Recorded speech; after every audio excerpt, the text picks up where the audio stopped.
Joan Jo Garcia ho va deixar tot per a dedicar-se a la literatura. 9 llibres i diversos premis després, parlem amb ell per a comprovar que la literatura pot ser militància i que el procés d'escriptura és dolorós, però també catàrtic. Bé, m'agradaria pensar que escriure serveix per a moltes coses, no? Per a aportar coses a la societat, per a canviar les coses que no ens agraden i tal. Però potser és una ingenuïtat massa gran, no? Vista la influència que tenim els escriptors, m'agradaria pensar que sí i estic en això, no? Ho faig per això, però no sé si realment arribem tant com voldríem. Hi ha un debat molt gran de per a què serveix la literatura juvenil, no? Sempre m'enfronten molt a la gent que diu que la literatura juvenil ha d'aportar valors, ha de marcar-se en el pensament políticament correcte, que no sé, vull dir que és una cosa que podíem discutir abastament. La literatura no ha de tindre un sentit d'educar, ha de tindre el sentit de servir, de donar un espai de llibertat als joves, no? Que faig novel·les juvenils, sempre me diuen els editors, ja, però és que no és juvenil. I és la cosa més bonica que me poden dir, no? Perquè al final, jo quan tenia 13 anys volia ser adult.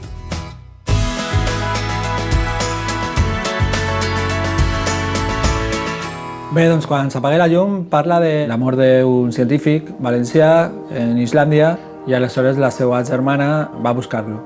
Va buscar el seu cadàver, per una sèrie de circumstàncies estranyes que li han passat al seu entorn, pensa que darrere de la mort del seu germà hi ha una cosa tèrbola.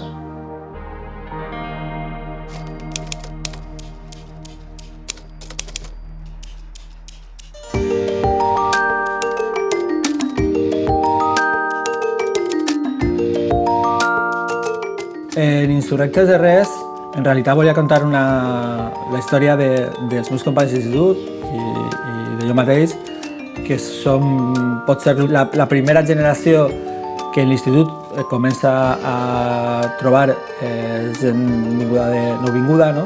I aleshores se comencen a donar els primers conflictes, no? I al final intenta assenyalar que el conflicte no és necessàriament roïn, no?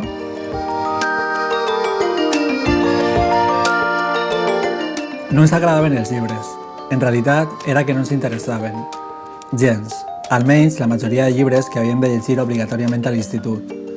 Ens produïen una mena d'al·lèrgia perquè volien ensenyar-nos coses, com ara, a ser bons i respectuosos. Però a partir dels 13 o 14 anys se'ns havia instal·lat una mena de coïssor, de batec invisible, que ens convidava a transgredir els límits, a ser excessius, maleducats, a exhibir-nos dolents, superbs, i la tentació de la novetat resultava massa gran.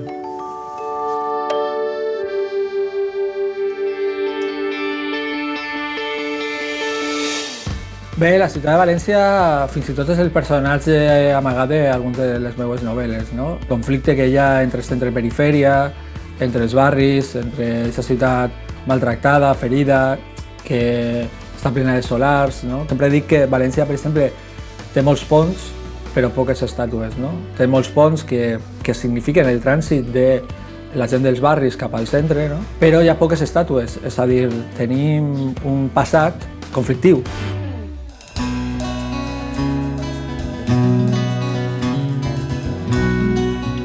Al principi, en les primeres novel·les, sí que fins i tot en aquell agost van fer un videoclip amb Borja Penalba i Míriam Vives, i en Arribarà al dematí amb Tomàs de los Santos, van fer unes cançonetes, uns vídeos. Dies d'estiu i de dubtes, no és el sol d'un matí. Moritxen secrets abruptes, sucumbisc al teu encís. La veritat és que, per exemple, la cançó de Mireia i de Borja la van treure després en l'últim disc i ha tingut ahí bastant recorregut. Sí que al principi m'he de dedicar molt a promocionar els meus llibres, però després la veritat és que m'he sentit una miqueta, perquè al final és temps que no estic escrivint i la meva part, jo faig la meva part. Jo faig la feina, escric les novel·les i ahí les tenim. A partir de la col·laboració amb Borja hem fet alguna cançó més. Així com el consum de la literatura és un feedback molt més puntual, no? En les cançons, ostres, la cançó és superbonica, no sé, com que és molt més immediat i no sé, pues t'alimenta més. Ara i així es desveiem, sense roba ni vergonya a Barcelona.